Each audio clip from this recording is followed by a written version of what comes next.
Hey onesies, Josh Williams here, and thanks for checking out this week's episode of the One Man Podcast.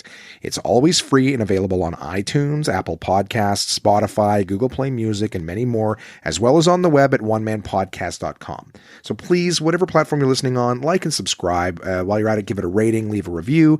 Why? Because it helps the podcast, and I'd really appreciate it. How about that?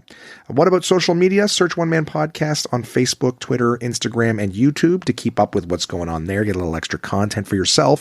And finally, to get in touch, please send your emails to contact@onemanpodcast.com.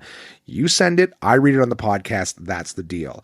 Thanks for listening, guys, and I hope you enjoy this week's episode. I'm K. Trevor Wilson from TV's Letterkenny, and you're listening to the One Man Podcast. Yeah!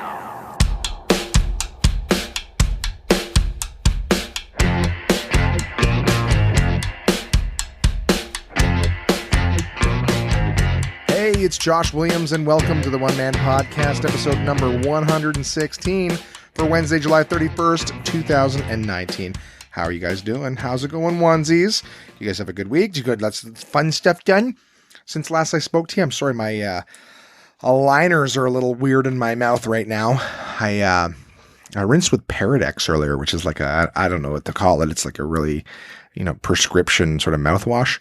I got it years ago, but my aligners are rubbing a bit on my gums, and it's actually caused like a small cut right above my one of my front teeth, my eye teeth, the old beaver teeth. So it's just the way the plastic is cut on the aligners, and it sort of rubs against it a little bit. So yeah, I've had a little bit of a thing there. I figured, you know what, it's been like that for a little bit. It hurts to brush my teeth because it's rubbing against this cut on my gums. So yeah, it sounds weird. It's a weird way to start the show, but either way, so I used that. It made my mouth taste like ass, and my salivary glands aren't working properly. That's not. Anyways, what a weird fucking way. But you know what? That's me, world. That's me. Love me. Take me as I am. So I will be rinsing my mouth periodically with water, just having a sip here and there to keep things fresh. This last week, I did a couple of shows. I been working away still with some other people collaborating on this new podcast. More details to come. I'm working on getting my way out east. Nova Scotia onesies, thank you guys so much for being, again, another month in a row where you guys are my strongest listenership in the world. So thank you so much for all of the downloads and the streams and all that fun stuff. USA, thank you guys so much. We got California, we got Oregon, Virginia, Florida, a lot of big, Michigan, a lot of people listening. Thank you so much for listening. Then of course, I'm huge in South Korea. I have no idea why, but thank you, onesies all over the planet, for listening. I really, really appreciate it. This week, like I said, did some shows. I'm working on the new podcast. It doesn't mean I'll be abandoning the One Man Podcast. One Man Podcast will still be coming at you every single week. Just working on another one as well. I did have a chance to play, have a few different games nights, and man, was I ever happy with that, because I love me some social gaming opportunities. So I did a games night with my friends Nick and Jess. I did one with Crystal and Brody. Great time. Holy shit, did I ever have a fun week. And it came and went so quickly. I went to the Prove Your Comic competition again, and then was asked to, guest judge as well. So, let's dive into it. And of course, I even have an email for you guys this episode. What? I know, I'm the gift that keeps on giving. So, I'll read that email at the end of the episode. I hope I don't forget, because that's what I do. I forget things all the time. So, getting right into it, what can I say first? I worked with another comic, great dude, and we started doing some brainstorming stuff for the new podcast. Like I said, I won't get too much into it because of the fact that, I'll tell you guys about it when it's actually ready to be spoken about, but I'm working away on that. That has taken up some of my time. What else? We ended up working together for a good portion of the day, brainstorming some stuff. Some of you guys may notice that the One Man Podcast has a new cover, a result of working with that comic. He's a, graphic design guy as well. So we sort of beefed up the One Man Podcast cover just for things like search engine optimization and things like that. It helps to have my name on it. Before I love the simplicity of the old podcast logo, but if you look at podcast covers, they usually have the host's name on them, and I guess that's for search engine optimization, and often enough they'll have their face too in some capacity. So, you know what? It is what it is. I need to have my stupid face, my stupid name on there. So, fix that. and posted that. That'll be the new logo, or episode cover, I should say, going forward, podcast cover, whatever the fuck you call it, whatever the hell you call it. You know what I'm saying? So that's there. And then that night we went to do a show. So myself and another comic here in Ottawa were set to do the show, but since I was working with Kyle, he's a good comic. Didn't end up doing the interview with him. We just didn't have the time. I got Kyle on the show in Montreal. So, a friend of mine in Montreal had asked me to do the show a while back. Him and Logan and I would be on the, Logan and I would be driving down. I got Kyle a little guest spot on the show. So we drove down, had a lot of fun. My buddy, good friend of mine, Joey Elias, great comic in Canada, has a residency, I guess, at this place. Once a month, they do a show at a Dunn's in Montreal. Great smoke meat joint. And, so Joey hosts and they bring in some comics from the town. They actually brought in Morgan O'Shea, originally from Montreal, now makes his home in Toronto. So I guess he was home for a little bit. And they ended up having him on the show as well. So really, really good, fun show, start to finish. I didn't realize it. I thought I was just doing a spot, but it turns out I was closing the show. So, a bit of an honor for me. Thank you very much. I just expected to go and tell jokes. But it was kind of a little more pressure when you're closing the show, just for the record, for anyone listening. If you're like, hey, gotta go out and have a good time, shoot my mouth off, whatever. I was planning on working on some new stuff, which I still ended up doing. But when you're closing the show, you kind of don't want to be the weakest person on the show. You know what I mean? If you're in the middle or you're up first, you're kind of just the warm up, the joke fluffer. You know what I mean? Go out there and just kind of, lick the balls a little bit. Why do I have to make it dirty? Anyways, I was closing the show. I worked on some new stuff, which went particularly well. I'm actually working on some stuff about senior citizens, and not in a hateful way, frustrated way, but not hateful. And it actually went really, really well. There was a lot of my elders in the audience, so it was great to hear how much they were loving what I was saying. Like, it wasn't like, boo. I've heard people shit on old people. Seniors, whatever. You're old people, whatever. They haven't figured out how podcasts work. It's not like I'm hurting their feelings. They're not here. Oh, what is this? What the fuck question is this? Which bus station do you leave from? I don't even know who that is. Ugh, identify yourselves. All right, well, let me just go ahead and get distracted. There's 20 people in this one. I have no idea who that is. All right. So yeah, the show went well. The crowd absolutely loved it. I got to work on some new material. I forgot to record it. It was good to see my buddy Joey Elias. It's a 20-person text message thing, and now everyone's like, who is this? What do we want? And of course, I've got my watch on, so it's just buzzing my wrist every 2 seconds. Technology makes our lives easier and worse at the same time. So, anyways, show went good. I already said that. Fuck's sakes. Guys, I'm so sorry. I'm a little distracted right now. I had a shitty taste in my mouth from the mouthwash. I'm doing this, of course, on Tuesday evening, 7 o'clock. A little more tired than I'd like to be. Did a lot of errands today. Got a lot of things done. But nothing really comedy or work related. And I apologize for the delay in the podcast. I hope that what I selected for you guys in terms of articles and whatnot for our sponsors and books will be of interest to you a little later on.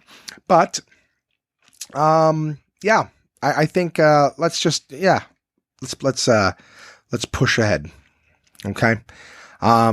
The show in Montreal was great for what it was, for the amount of material I did and amount of new stuff I did. I was very, very happy with it. I've made notes since and just been having some fun. You know what I mean? Like, it was a great show. I had a great time seeing Kyle, great time working with Logan. Thank you, Leonard Yell in Montreal. Thank you, Joey Elias. Thank you, Morgan O'Shea, who's on the show as well. And it was just an overall, it was 2 hours there, 2 hours back. It was over in a blink of an eye. I had a great time. Really did have a great time on Thursday night doing that show and getting a little bit of new material. Friday, or maybe that was Wednesday. I don't remember fucking the name. I think that was a Thursday night. Either way, I ended up doing a competition in Carleton Place. It was really cool. I had an opportunity to hang out with Brody, whom I love spending time with. Brody and I were going to hang out for the evening, and we ended up, I'm trying to think of what I did in preparation. I've done so much lately, guys. Like, every day I've been making the most of it. I'm feeling really good about that. I haven't had a chance to do a lot of reading. I wanted to get some more reading done, but Just banging away on this new podcast format. Oh my God, the yawning. Why does this only happen to me? Maybe it's part of talking. I don't know. It only happens to me when I record the podcast. I'll be like kind of like tired, but I'm not walking around yawning. As soon as I start talking, you think gearing up, that's when the fucking mouth exhaust starts firing on. Yeah, I went with Brody to a show I had in Carleton Place, and this is a show I was asked to do like maybe a day or two out. And I knew I had plans with him that evening, so what we ended up doing was I asked him, hey, like, I got on the show. It's a competition, something simple. A little bit of prize money if you win. However, there's a chance that we drove all the way out there. Carleton Place, like 45 minutes from where I live. So I could have gone out to do like an 8-minute set and lost the competition and drove home, with nothing. And of course, it was a night that I was hanging out with Brody. So I'd be like, oh man, hey, I'm sorry that we spent our time together, sitting in a fucking bar, me hacking around trying to, win this prize money. But luckily we went, we had a meal at one of my favorite places in Carleton Place. I pretty much eat there every time I do a show there. Good shawarma spot there. That's as close to naming as I'll get. But show was interesting. We got there and it was kind of fun for me to have Brody there because we were sitting at a table before the show started. It's at a bar right on the waterfront, and their patio is like right out on the kind of river that goes through town. And we're sitting there and the comics are talking shop. Brody's just sitting there listening. He looked disinterested, but he was like, no, it's interesting to hear. Like, he's 15 and he's listening to a bunch of comics, like talking about the industry, different ages too. Like, there's some young comics, some older comics. Now, this particular show was more, up and coming comics. I'm not saying like everybody had varying degrees of experience and time that they've been doing it, but it's not like it was a ton of like, headliners or paid regulars or things like that. So I was asked to do the show. I didn't know who was on it. It's not like I looked at it and cherry picked. I was asked to do the show. I said, sure, I could use the money. Why not? So I did it. And, it was interesting. I was on later in the show. Some of the comics did very, very well. And I'll be honest, I was like, fuck this. This could be anybody's. And that's the thing with comedy. The way it works with like a lot of competition shows and stuff like that is you're doing like 6 minutes. You know what I mean? 6 minutes. If you've never done comedy before, seems like a really long time. But the thing is, like, every amateur who's starting, they got to do 6 minutes their first time. So everybody's got 6. You know what I mean? The difference is it's like, I tell people it's like the difference between sprinting and a marathon. Like, I would know either, but just metaphorically speaking, all right, just listen to what I'm fucking saying. All right. Anybody could fire off out of the gates and do well. You know what I mean? Run fast for 20 seconds or whatever. But it's like that. Can you maintain that speed for the sake of a marathon? Same thing with like, hey, could you entertain an audience for 45 minutes? Everyone can make them laugh for 5-6 minutes. I'll give you an example. It's like when you're watching Just for Laughs, the galas and stuff, you're watching like 6-7 minute sets. So it's like, you don't have to, it doesn't take you forever to come up with 5-6 minutes of really good material. It takes, it does, I'm not saying it's effortless, but I'm saying it's a lot harder to be funny for 45 minutes straight, handle your pacing, handle your timing, everything like that, to not wear the audience out and everything like that. It's a different thing to do that. Whereas in competitions, there's one in Ottawa that people reference, and Ottawa people say all the time, that was like, Brad Lyons, who's a local guy, has been for years, beat Jeremy Hotz. Jeremy Hotz, very famous comic, lives in Los Angeles, from Ottawa. He's done Just for Laughs, done everything. A lot of people probably know who he is just by his name, but this a guy who's never been more than an up and comer beat him in a competition over the sake of 5 minutes, because in 5 minutes it's sort of anybody's game. Mitch Hedberg, great comic, just for Laughs all the time, does one-liners. A lot of people know who Mitch Hedberg is just by his name. Mitch Hedberg is amazing showcase comic. 5 to 7 minute sets, just for laughs, whatever you hear, amazing.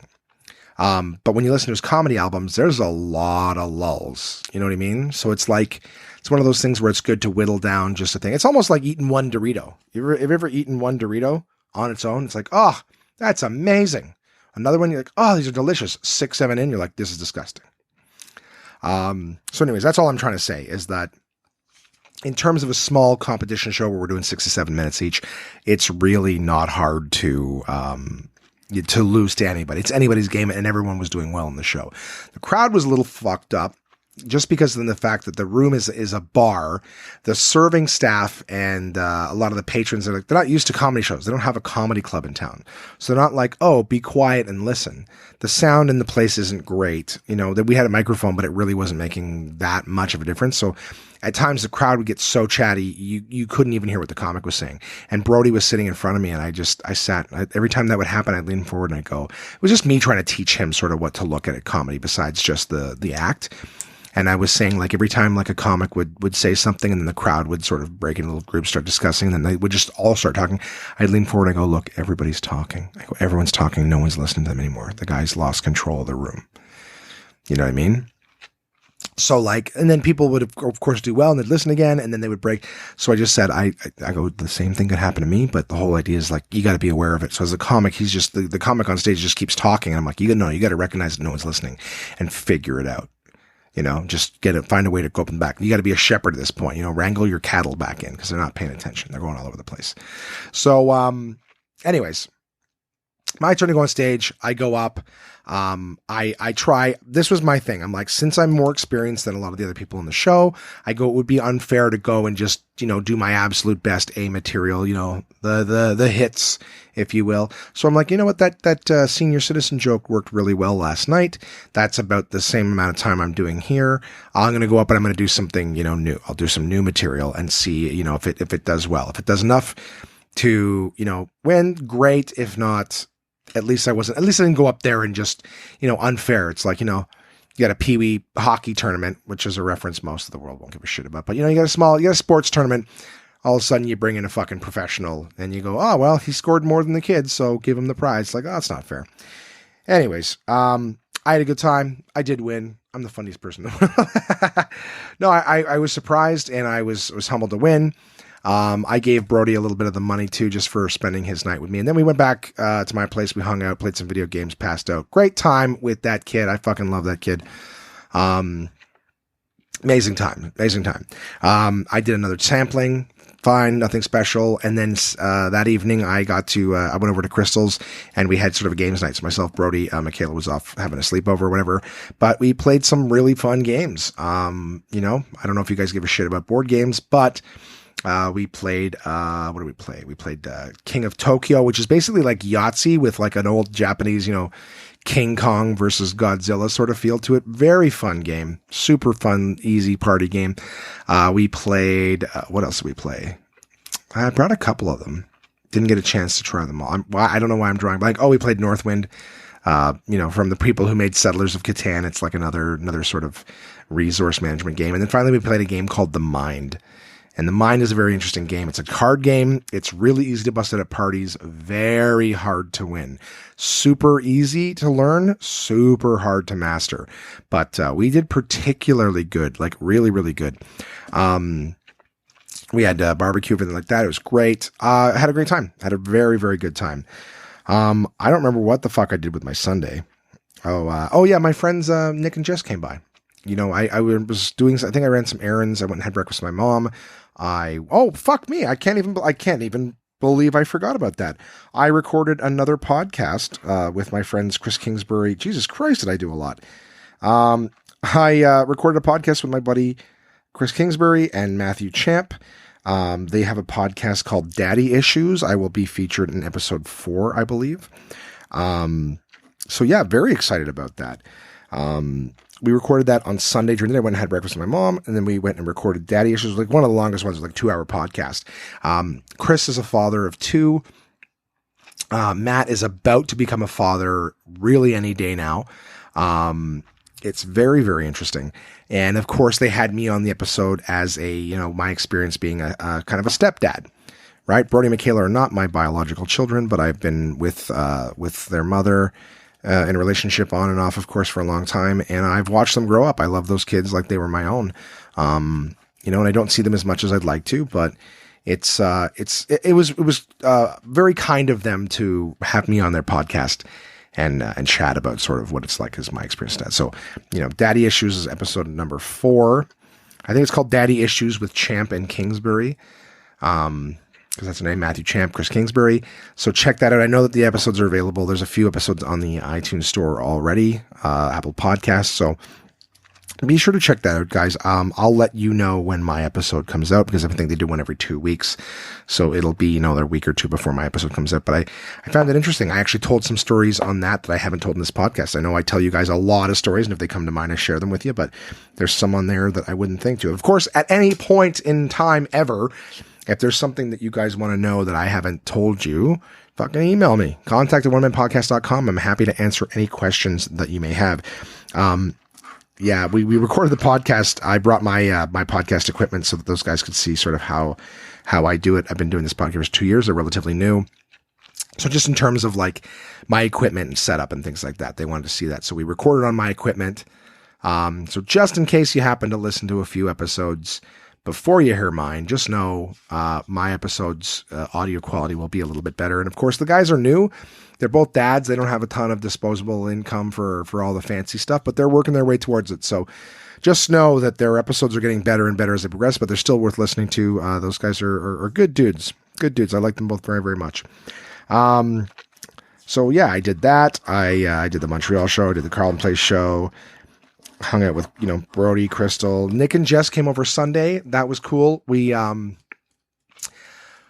We played more board games, and that was kind of cool. I'm just honestly, I'm enjoying the social aspect. I do like board games. I'm a big theme guy. I'm nerdy like that. My friends know I'm fucking nerdy, and I don't really give a shit.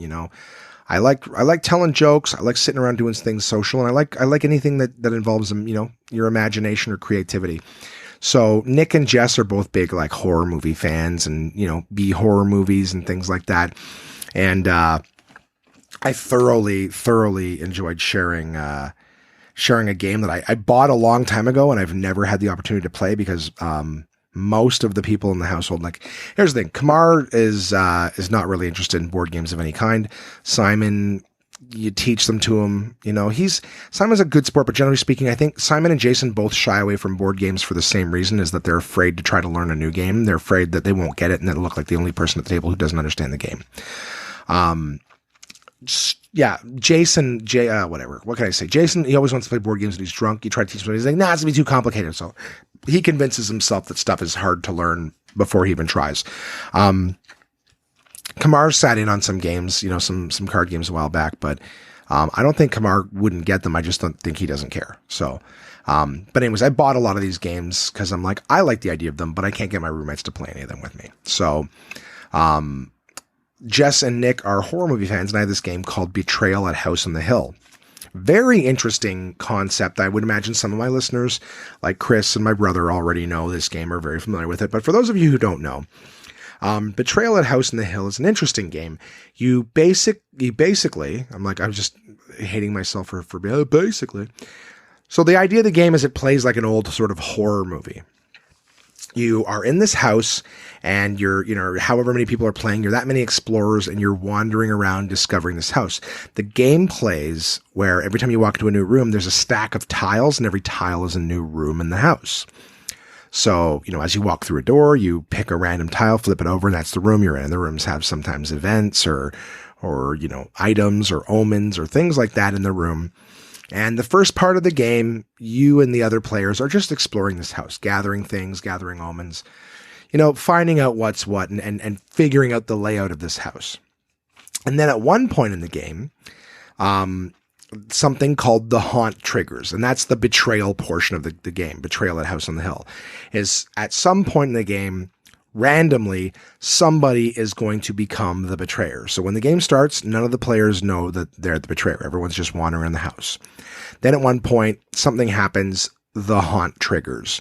And now one of you, or maybe more than one of you, is trying to kill the other players. You find out randomly. What's very cool about this game is that there are so many different scenarios in the game. So depending on what item triggers the haunt in what room, there's like a chart and it tells you what page to flip to. So there's all these different scenarios that happen. So when we played it, it was myself, Nick, and Jess. We're all wandering in the house, and then all of a sudden Jess triggered the haunt, Nick triggered the haunt, but Jess ended up being the player who was the betrayer. Just how the book tells you who's what. And Jessica was some like weird plant. She was like poison ivy, basically. So now all of a sudden the house has all these like plant tentacles chasing myself and Nick. And Nick and I had to run to a particular room to make like a spray or whatever. So it's kind of cool that like the twist of the game is a different narrative every time. Like, so sometimes it's like a demon that's chasing you. Sometimes it's, in this case, it's like vines and whatnot, like plants, like poison ivy. It's going to kill you with plants. But yeah, I mean, it's so many different scenarios. It keeps the game fresh. The house never builds the same way twice. The haunt is not usually the same. Of course, you could potentially start it in the same room, but it's just very interesting how the game's laid out. But it plays like an old horror movie where at first you're just wandering around the house and then all of a sudden you're running for your life. Very, very cool concept for a game. We had a really good time playing it.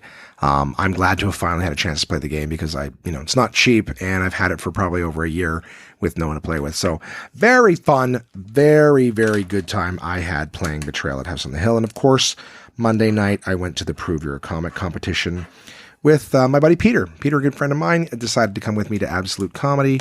I, of course, regular listener of the podcast, good friend of mine. Mike LeBlanc was on the show last night. Chris Kingsbury, who I did Daddy Issues with, he was on the show last night. Mitch Zilberg, who worked with me for a long time. I've worked with Mitch several times. He was on the show last night. So many good comics on that show last night. It was very, very tough. I judged fairly with no biases. Very, very difficult. So shout out to all the comics who are on the show. As we speak, they are, what time are we? Well, they're just getting ready to, start it up again for the nights going forward, the 5 finalists that move forward. Of course, that competition happening at Absolute Comedy in both Ottawa and Toronto.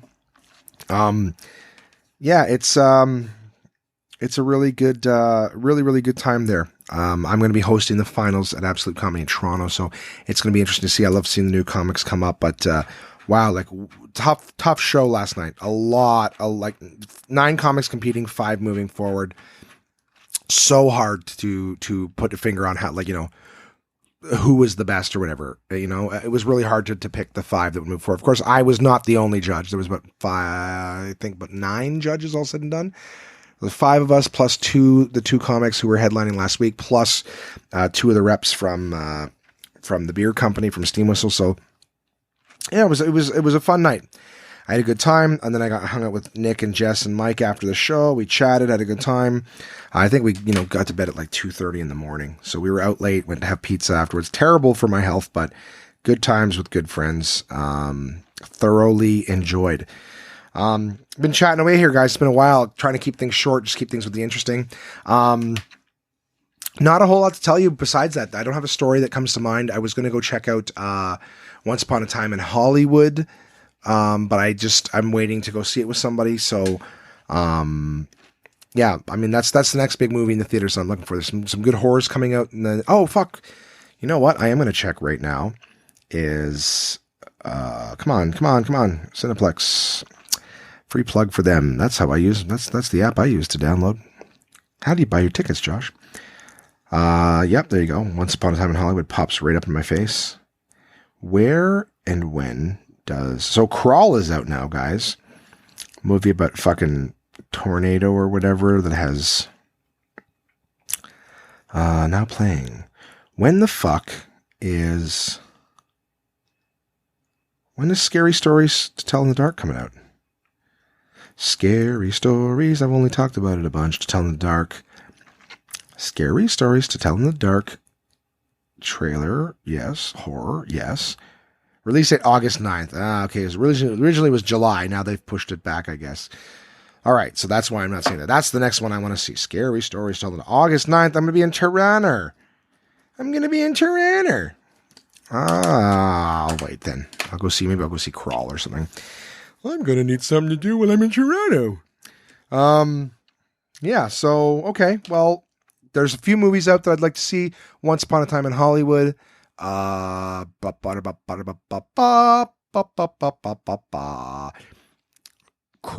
is another one. I just talked about that. Alligators. Scary Stories to Tell in the Dark coming out soon. Has anyone seen... I heard The Lion King and Aladdin sucked. I saw Toy Story 4. I told you guys about that. I always sound like I'm crotchety about movies. It's just like, I don't think I ask a lot for movies. I really don't. Everyone's like, I really enjoyed this and that, blah, blah, blah. Whatever, fuck. Someone said Midsummer was good. Also, I heard Rocketman was good. I'd probably just go see a movie every day. I'm lining up a lot of work too while I'm in Toronto, so like I'm gonna be a busy boy. Anyways, those are the movies got coming out. I'm trying to think if I watched any documentaries recently that I found particularly interesting. I've been doing a lot. I enjoy putting the documentaries on in the background. I watched the 22nd season of South Park and feel like it was much, much better than the last season. They were getting really kind of boring and just all Trump jokes or whatever, like every fucking hack comic in the world right now. So like anytime a comic opens their mouth and they say anything about Trump, I'm like, this person's lazy. It's too easy a subject. It's a layup. Guys, that Trump, isn't he something? Huh? That crazy old guy. Trump. Anyways. It's like, oh, is that what we're talking about? Is that did the news even take a breath from saying that fucking guy's name? Comic. Whoa, comic. You're out here talking about Trump? That's crazy. That's like everything everybody's talking about now. It's like the only anyways, whatever. I'm a bit crotchety at the moment. I apologize, guys. How about in this digital age, we take a step. We take a step back from our devices and the technology, right? The news, all that fun stuff. And I'll open up a book here with my partners at portablepress.com. Oh, yeah. Blah, blah, blah, blah, blah, blah, blah, blah. Uncle John's Bathroom Reader, guys. And this week I'm reading from Uncle John's Uncanny Bathroom Reader. Get it? Because some people call the toilet the can. And this is the Uncanny Bathroom Reader. Wow, the cuteness. Just put a little mark here to let myself know at a later date that I have already read this here article to you guys. And of course, the article I actually chose this week, I find was relatively interesting, is Practice Safe Selfie. What? That's crazy. Yep, Practice Safe Selfie, guys. I'll read this to you here. It says, here's a look at a disturbing fad that smartphones and social media have made possible. Death-defying extreme selfies that, as more than a few people have learned too late, don't always defy death. Just say niet. In July 2015, the Russian Interior Ministry published a brochure giving citizens advice on how to avoid getting killed while taking selfies. Selfies with animals don't always turn out cute, the brochure warns, alongside a graphic that shows a human figure taking a selfie next to a tiger. Selfies on rooftops, it's a long way down, reads the caption next to a person holding a rooftop TV antenna with one hand and taking a selfie with the other as they lean off the side of a tall building. Selfies with weapons can kill, reads a third caption next to a person taking a selfie with a gun in his hand. The brochure was in response to what officials described as an abundance of cases of trauma and even death while trying to make an original selfie. So far that year, more than 100 Russians had been seriously injured and at least 10 had died from electrocution, falling off bridges, gunshot wounds to the head, and being run over by cars and trains, all while taking selfies. In January, 2 men died while posing with a selfie. It's fucking aligners, man. I'm telling you, they fit so weird in your mouth. It's different to talk. Your teeth move differently. I mean, I'm not great at reading out loud to begin with, but I'm just trying to say that, like, I feel it as I go to say something, like one will catch on my teeth or whatever. Whatever. It's a very whatever episode. Guys, not my best episode. I don't know. What's your idea of my best episode? Just joking. Email in, tell me. So far that year, blah, blah, blah. In January, 2 men died while posing for a selfie with a hand grenade. How do we know? Their smartphone survived the explosion and the selfie was found on the phone. Russia's not alone. India suffered even more selfie-related fatalities than Russia did. Worldwide, more people died taking selfies in 2015 than died in shark attacks. Oh, can you imagine taking a selfie of that? Just a selfie of yourself with a giant, wide-open shark jaw behind you, seconds beforehand. Here are some of the unfortunate souls who made headlines when their selfies went south. Drusik in Vologda, Russia. This 17-year-old student, real name not disclosed by authorities, posted several extreme selfies on his Instagram page, including one of him standing precariously atop a high bridge, and another hanging off the side of a tall building with one hand. For his next selfie, he planned to use a rope to create the appearance that he was falling off another tall building, but the rope broke and he really did fall. 9 stories to his death. Todd Fazler, San Diego, California. Fazler found a rattlesnake in some bushes, and rather than leave it alone, he picked it up and tried to pose with it for a selfie. The snake bit him on the arm. Fassler survived, but the bite was so severe that not one but two local hospitals used up their entire stock of anti-venom. Anti-venin, it says? Is that what they call it? Anti-venin? I thought it was called anti-venom. Well, how about that, guys? We learn something new every day. It's written twice in this article, so it's not a typo. Stock of anti-venin to treat him. Even worse, perhaps, than the bite was Fassler's medical bill, $153,000, including $83,000 for the anti-venin. At last report, Fassler's insurer was still negotiating with the hospital.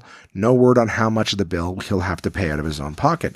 And that's why healthcare is better than insurance. I'm going to say this wrong, and I apologize. Sarub Jagannath Chulbar from Nashik, India. Chulbar was 18. Shulbhar, 18, was taking a selfie on the edge of a high dam when he slipped and fell into the water hundreds of feet below. He drowned. So did a friend who tried to rescue him. That sucks. That's like the guy from When They See Us. I watched that too, by the way. Oh my God, did I tell you guys about the pot cookie? I think I told you guys about that. I'm trying to think of the night that I did that. Do-do-do-do. Boo-do-do-do. Do-do-do-do. I don't know if I told you guys about that. Maybe I'll read this article and I'll tell you afterwards if I remember. If I did, yeah, please warn. Yeah, you know what? That's I don't think I told you guys that story because it'd be nice and easy for me to remember. Okay. Courtney Sanford, High Point, North Carolina. Sanford, 32, was driving to work on Interstate 85 near High Point when her car suddenly crossed the median and crashed head-on into a recycling truck. The driver of the truck walked away from the crash, but Sanford was killed. Neither drugs nor alcohol were factors in the collision, and police were at a loss to understand what happened, until Sanford's friends checked her social media accounts and discovered she'd taken a selfie and posted on Facebook while driving. Not exactly an extreme selfie, but extremely bad judgment. The Facebook post happened at 8:33 a.m. We got the call on the wreck at 8:34 a.m., a spokesperson for the High Point Police told reporters. Iri Yunanto, Yogyakarta, Indonesia. In May 2015, 21-year-old Iri was taking a selfie on the edge of an active Mount Merapi volcano on the island of Java when he lost his footing and fell into the crater, a drop of more than 500 feet.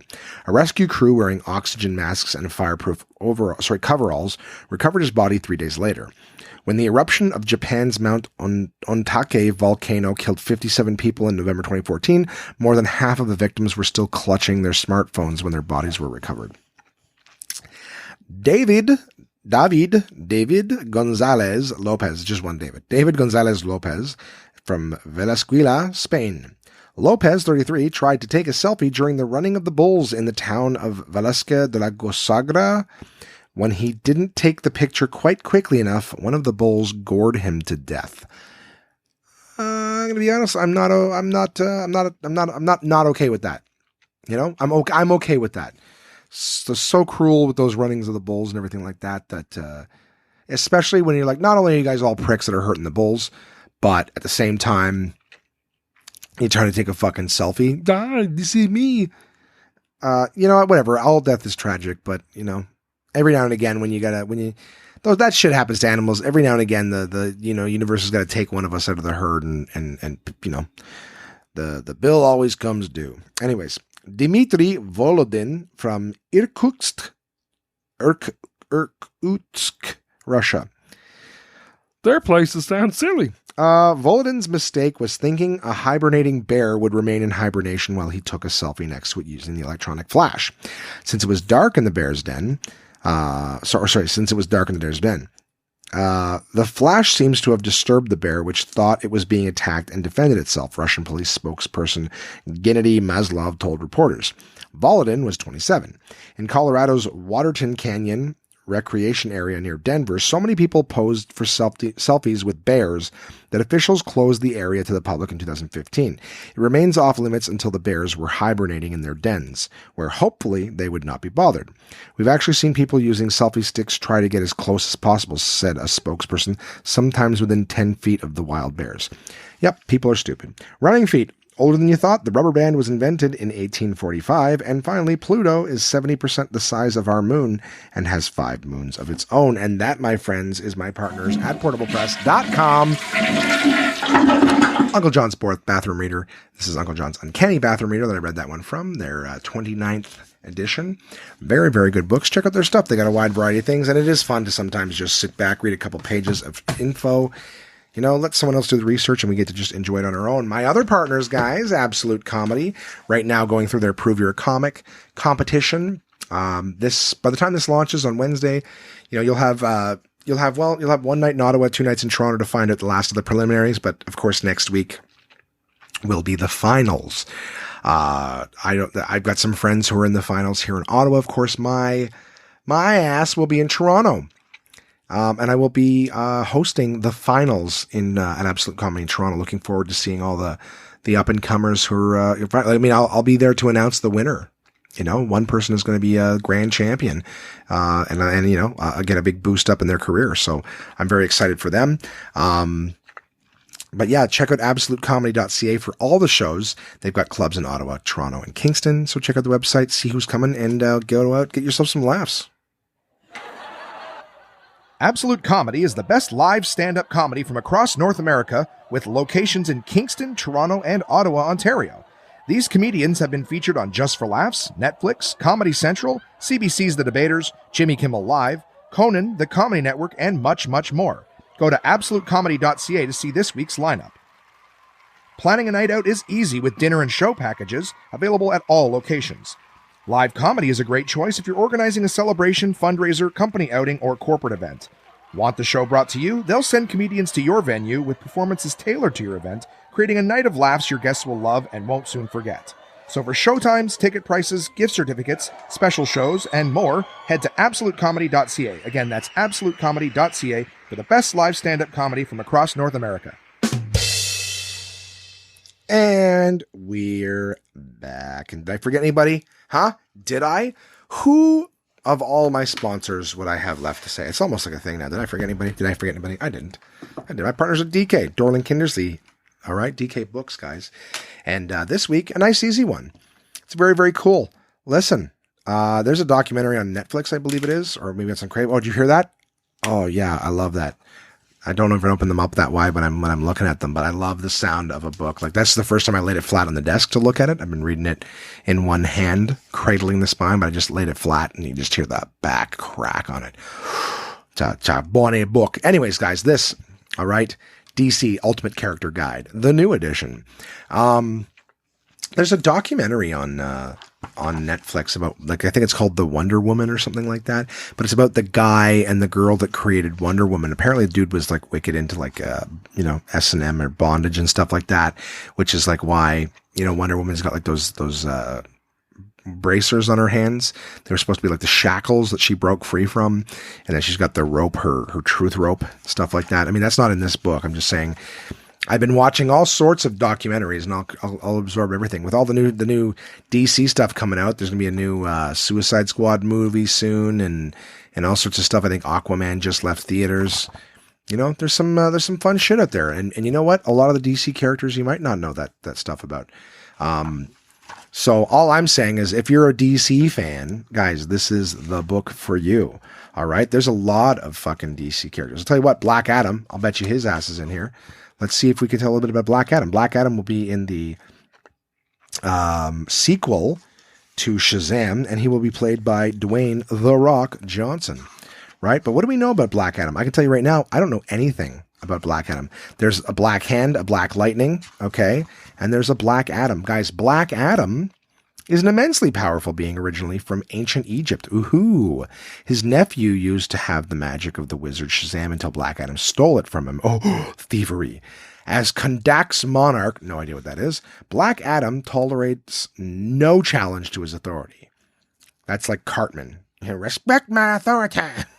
That's all I will tolerate no challenge to my authority. However, he has been known to fight on the side of good if the earth itself is threatened. Oh, well, that's interesting to know. Okay, what does it say here? It says his powers, after switching from his human form to his magically enhanced state, Black Adam is very powerful. His strength, speed, and stamina are at demigod levels. He can also fly, including in space and fire lightning blasts. In his Black Adam form, he is virtually immortal. So he just lives forever. Black Canary, this chick doesn't even look...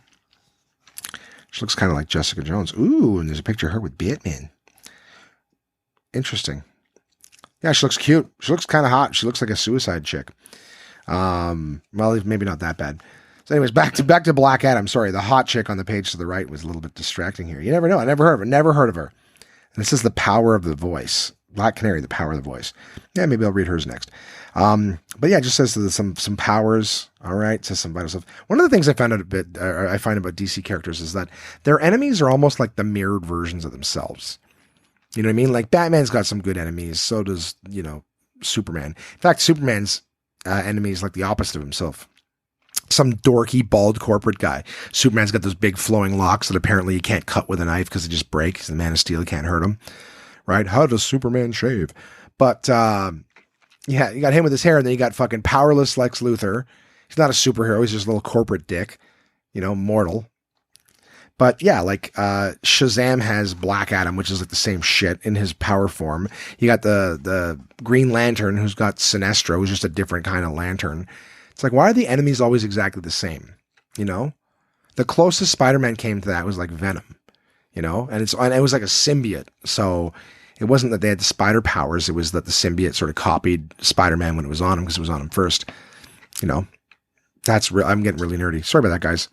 But anyways, yeah, that's what I know about Black Adam. There's another thing. His real name is Teth Adam. Stupid. Occupation, ruler of Kandak. Don't know what the fuck that is. This is supposed to be from Egypt. Is that a real place? Am I stupid? It says height, weight, main allies, main foes. Moving to the moon. After the crime syndicate, Ultraman pushes the moon to block the sun and make himself more powerful. Black Adam and Sinestro, I just mentioned Sinestro, save the day for Earth. The two fly to the moon and use their immense combined strength to push it away. They bring sunlight back to Earth, weakening Ultraman and allowing the captured Justice League to escape. Wow, thanks for saving the day, guys. Whatever. I'm not even going to read the Black Canary chick, but let's flip through. Let me find one more here. There's a one here called Rick Flag, which almost makes him sound like Ric Flair. The Nature Boy? No. He's a Suicide Squad commander. Hey, maybe he was in the first movie. Here's one. Reverse Flash. Ooh, DC. Was it a long day at the office? We got to come up with something. Eobard Thawne, stupid, is the biggest fan of the Flash, Barry Allen, in Central City in the 25th century. But when Barry travels to the future and Thawne finally meets his hero, he is angry that Barry treats him just like everybody else. Thawne vows revenge. He gains Speed Force powers from an old The Flash suit in a time capsule and becomes the evil Reverse Flash. That's stupid. How do you get powers from a suit? Oh, he's got his Flash fucking pre-cum on these things, like a semen stain. Reverse Flash's negative Speed Force powers manifest as red lightning. Ooh, fancy. Vital stats. Anything here that I give a shit about? Main allies, Secret Society of Supervillains. Main foes, the Flash family. Well, like the Berenstain Bears.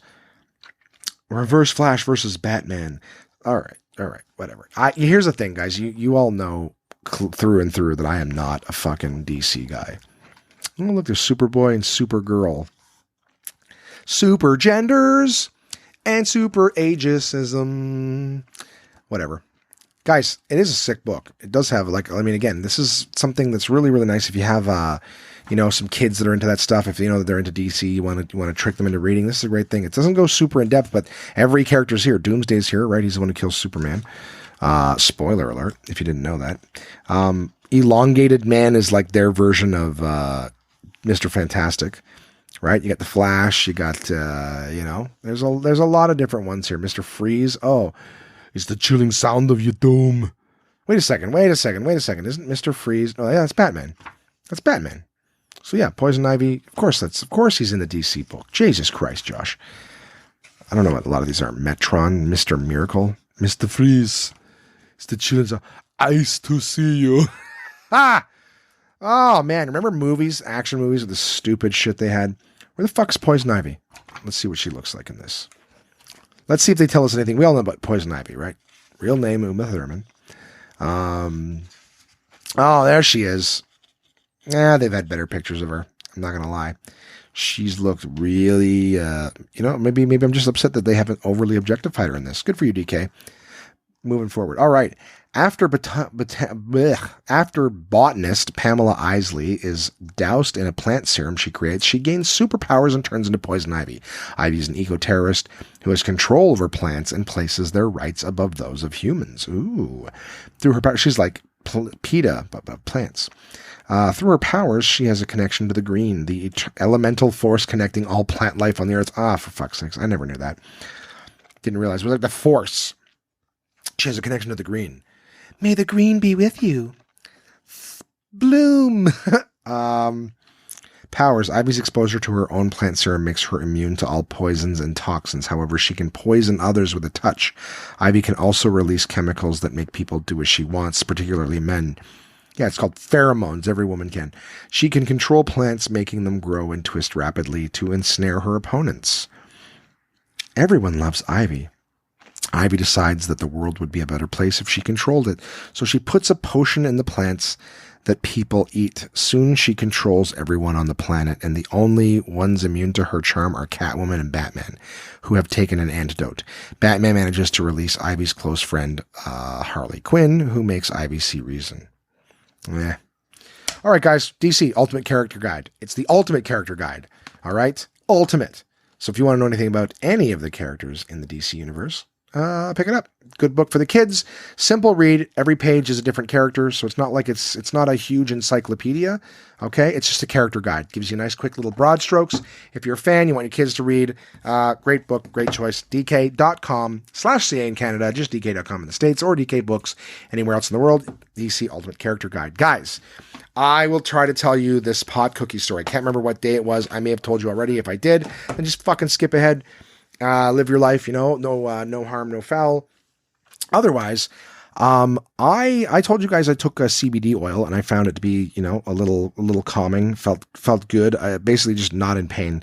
CBD, as the book, I had, speaking of DK, a little tag there. I read a DK book about CBD oil and it gave me, more reason to feel calm and comfortable with the idea of taking CBD pills.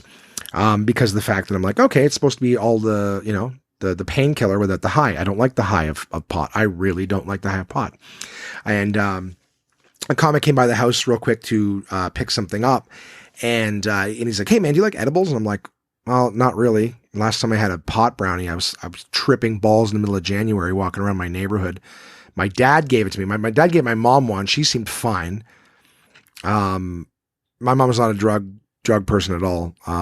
Doesn't smoke pot or anything like that. She's totally cool with like, hey, if it helps people, not feel pain, then more power to you. But, anyways, my buddy's like, yeah, well, it's like, yeah, you just take half a cookie then. He's like, just take half a cookie. He's like, I take about half a cookie. The cookie's 10 milligrams. So I take about half a cookie and I'm fine. So I'm like, okay, well, I'm going to take a quarter of a cookie because I am not that good at all. I will trip balls. So it's 9:00 at night. I'm doing a puzzle. I'm watching Netflix. I'm watching When They See Us, which is a kind of like a little docudrama series. Definitely recommend it. It's nothing new to me. The cops and people like that will, frame people or do whatever they have to do to get a conviction or whatever. It was a good story. Well done. Referring to the Central Park 5, now known as the Exonerated 5. But yeah, check that out When They See Us on Netflix. So I'm watching that. I'm doing a puzzle. It's 9:00, and I'm like, all right, I'm gonna take this quarter of a cookie now. So I crack it. It tastes like a chocolate chip cookie with pot in it. And I made something to eat at the same time because I'm like, before this thing kicks in, I want to cook something because I know that I'm really scatterbrained. I remember trying to make Kraft Dinner High one time, like 10 years ago, and I probably went under the sink to try to find like a strainer like 6 times because by the time I was like, oh, I gotta get a strainer and open the cabinet, I'd already forgot what I was in there for. And of course, the whole time the stuff's still boiling on the stove. So I'm like, yeah, I can't cook high. I'm way too distracted. So I take the cookie, 9:00, make something to eat. And continue my puzzle, continue watching the Netflix thing. Hour goes by, nothing. Another hour goes by, 11:30. I'm like, oh, nothing's Nothing's happening. I'm still doing my puzzle. I feel fine. Trust me, I am very aware of the slightest changes in my body. Every time I get high, you know, and this is, like I said, this never happens. Like maybe once every couple of years, I'll take like a puff off a joint and I feel it immediately. I'm immediately aware of what's going on. And same thing even when I took the CBD pills. Like I felt that kind of a numbness. And I was like, oh, this actually feels good. Like, you know, not paralyzed, but just like a numbness, feeling good. So I remember it's like 11:30 at night, nothing. Okay. 12:30 at night, Jason comes home, still nothing. Like I'm still just doing my puzzle. I'm wide awake. I don't feel wired or anything like that. I'm wide awake. I'm still just doing my puzzle. I'm having a good time. I'm watching this documentary series on Netflix. And 2:00 in the morning. Okay. 5 hours after I took this cookie, nothing. So I'm like, okay, I took it because I was feeling a little bit of pain in my hips. And I'm like, okay, well, I wanted to see if it would kill the pain a little bit. Nothing happened. So I'm like, all right, I go up to bed, 2:00 in the morning, and I decide to take 2 of my 2.5 milligram CBD oil pills. So I'm like, okay, well, the pot cookie didn't work. So I'm going to take these pills, pop them in, lay down in bed, put on my sleep apnea mask, whatever, pass out. Wake up at 6:00 in the morning, I have to pee, take my mask off, start walking to the bathroom, and I start to feel a little off. Just a little off. Like, what the fuck is wrong with me right now? Why do I feel a little off? And then I feel this pressure on the left side of my head, probably my sinus. But I'm like, what the fuck? And then I feel like weird. I start peeing, and I'm like, why am I dizzy? Why do I feel off? Why do I feel off? This is fucking weird. Look in the mirror, and my eyes are like pinhole, like my pupils are like pinholes. I'm like, what the fuck? I go downstairs. I feel weird. Like everything feels sort of jumpy and weird. I'm like, am I having a stroke? I go downstairs. I grab a glass of water from the fridge, drink it. I immediately start to have that like marijuana, like, oh wow, I can feel every part of my esophagus and my stomach inside. I start to feel cold in my core. I'm like, what the fuck is going on with me? Okay. And I start to think, I'm like, holy fuck, is this the pot kicking in? Like I'm high. I think I'm high. I'm not hurting. Nothing bad's happening to me. I'm fucking high. I'm like, took that pot cookie 9 hours ago. Why the fuck is it kicking in now? And I'm like, and I'm doing that high thing where I'm like, you know, I think something for 30 seconds and I just, what the fuck am I doing? I'm standing in the living room. The water that I drank, standing in the kitchen, clutching in the middle of summer in the heat, I'm standing there and I'm shivering, my teeth chattering from the coldness of the water. I go upstairs. I try to go back to sleep. I put TV on and I'm fully fucking high. I'm fully fucking high from a quarter of a cookie, fully high, fully paranoid, and not the paranoid like, oh, someone's going to, I don't give a shit if anyone knows it's legal. Paranoid in the sense I'm just not comfortable and I don't want to be high. I didn't take a cookie at 9 o'clock at night so I could be high, start getting high at 6 o'clock in the fucking morning. So I put on Family Guy because it's the best show to fall asleep to because it sucks.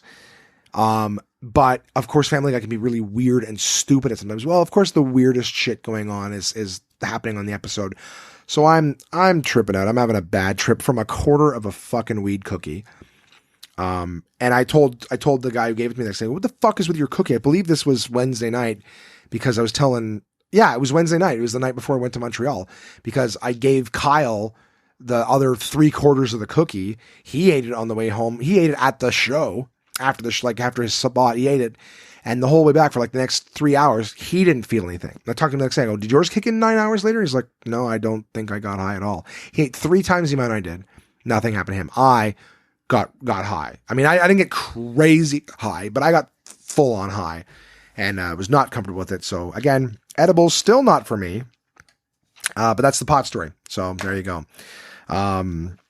A lot happened to me this week, guys. A lot of things happened, and now you know all of them. Of course, if you ever want me to go into more details on anything, guys, please feel free to let me know. That's what this is all about. And an email from Red, my pal Vanessa. She says, hey, Josh, since you were so interested in dedicated chores, we have dedicated chores in our house. John often insists on cooking because he feels responsible for it since he's a chef. I think this is somewhat ridiculous, but you know what? He feels that way.